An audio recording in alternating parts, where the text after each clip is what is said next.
Would you look at this beauty, guys? This is an ND filter combined with a polarizer, a 2-in-1 filter sent to me by Sandmarc. And I think this is a great opportunity to talk about ND filters and polarizers, why they're so important and a thing that you must have in your kit all the time, guys. So let's jump into the video. What is up, you guys? I hope you're all doing well. I'm Fuentes, and if you're starting out in photography and videography, the main thing that you want to concentrate in is taking the photos and the shots the way you want and trying to express yourself through the camera. So probably you have your camera, your lens, and you're just trying to take the correct shots or the way you want them to. But a thing to take in, a very important thing, is the filters, guys. Now there are several filters that you screw on your lens or put it in behind over the sensor that allow you to get certain effects. For example, there's ND or neutral density filters, then there's polarizing filters, there's diffusion filters, and many others that add to effects that we see on TV or that we see in some movies or in some shoots, guys. Now in terms of filters, guys, I basically only use two. I use ND filters and polarizers, and I'm just going to go over what they do and why I consider them to be the basic and the most important of them all, guys. Now if you don't know what ND filters and polarizers are, I'm just going to go over them, guys. For starters, the ND filters are basically like sunglasses over your images. So in this case, this is a ND filter, a variable ND filter from Tiffen, and if we rotate it, we can see that the brightness of the image is compensated and adjusted. So basically ND filters are like sunglasses to your lens. So when you use ND filters for photography and for filmmaking, let's say for photography you want to shoot a long exposure of a little waterfall like this one, which is in a creek by my house, and let's pretend it's Niagara Falls or Iguazu or something like that. It's what I have at my reach. So I wanted to shoot a long exposure in the way that I kept the shutter open for several seconds, 4 seconds I think, so I could capture all the movement and all the water became more blurry and very smooth, guys. So this is the final image, guys, and I had to shoot it with an ND filter of 64 stops, meaning that if I didn't shoot with the ND filter this photograph, everything would be completely blown out as I was keeping the shutters open a long time and a lot of light was coming in. So how do I complete a shoot like this? I just slap on an ND filter on top, and then everything is a bit more dark, letting a lot less light into the sensor, guys. So that's for photography, guys. That's why you use an ND filter for photography, for long exposures during the day. Now that's in photography, guys. Now in filmmaking and video in general, ND filters are essential to achieve a cinematic look. Now in order to achieve a cinematic look, we need blurriness. Now when we look at a car passing by or driving by at very high speed, we don't see the car completely in focus all the way. We can see it blurred out because of the movement and the speed that it has.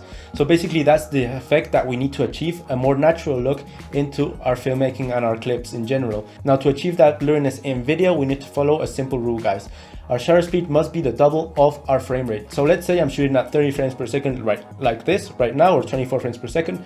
The double of that will be 50 or 60 in the shutter speed, 1/60. So that's the shutter speed that I should be shooting this video. Now let's say I'm shooting in slow motion in 120 frames per second.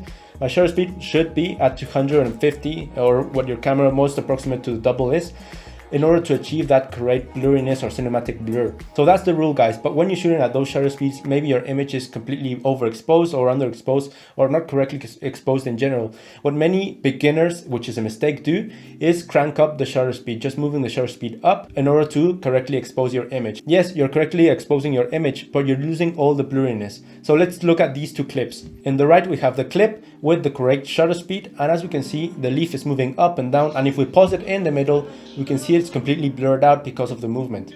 Now on the left, we have the same leaf moving out with the shutter speed cranked up to correctly balance the exposure, and as we can see, if we pause it in the middle, it's completely in focus, guys. It's completely unnatural. That's not how we perceive movement with our eyes in the real life. So that translates into a more plasticky and artificial-like image, which isn't appealing to the eye, really. So in order to achieve that correct exposure, we don't crank up the shutter speed. Instead, we put an ND filter on top of our lens. So the ND filters are very important to correctly expose your image while respecting the rules of the shutter speed and the frame rate, guys. That's the way you can achieve a cinematic look with the correct blurriness in your image. Now let's say that you like to shoot with a wide aperture like 1.4, like this lens right here, and you want to achieve this cinematic background separation where I'm in focus and the background is completely blurred out.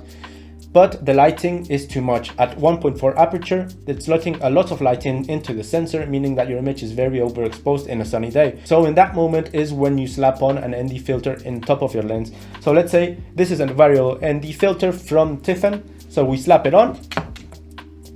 and everything is a bit more underexposed, meaning that I can get those cinematic shots with the correct frame rate and shutter speed, guys. So that's the importance of the ND filters in filmmaking. Every filmmaker, every movie that you see on TV, every movie that you see in the cinema is shot with ND filters on the lenses or in the cameras. So that's ND filters, guys. A nice perk to have for photography, a nice tool, but a must-have if you want to dedicate yourself to video and filmmaking, guys. Now let's jump into polarizing filters, the other filters that I use, guys. Okay, so polarizing filters are completely different to ND filters. Now, polarizing filters, I'm not going to get into technicalities and explain wavelengths and white colors and all of that.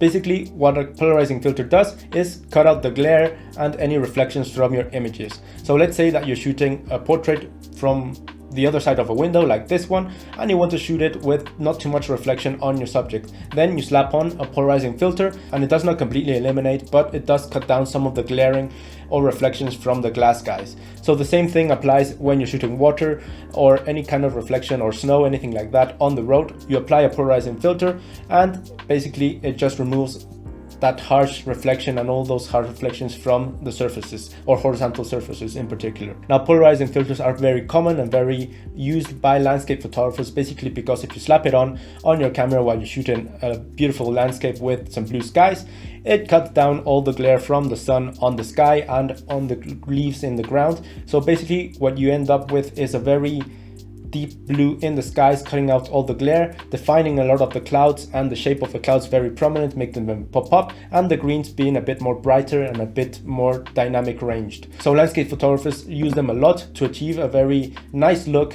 in their images, guys. So those are the two main filters that I use. I basically use ND filters all the time to take videos. Right now I'm using an ND filter, and to take landscape shots I also use commonly the polarizing filters. Now, Sandmarc was kind enough to send me this little package down here, the Hybrid Pro filters, and this basically contains 3 filters combining the effects of the ND filters and polarizer. So this is an ND filter combining itself with a polarizer all in one, guys. So they sent me this little package, guys, and it includes a 16 stop, a 32 stop, and a 64 stop ND filters with polarizers integrated. So basically this is a combination of the 2 filters that I have, and it allows me to shoot some nice videos, some nice photography with the 2 aspects of these 2 combined. These are quite fantastic to achieve a quite special look, guys, because normally you only have one type of filter on your lens. You have your ND filter or your polarizing filter or your diffusion filter. You don't have a combination of them.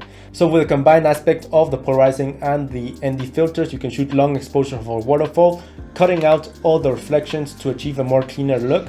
And for video, they're quite useful as well, guys, because you can achieve that cinematic look with the blurriness and the correct settings on your camera with the ND options.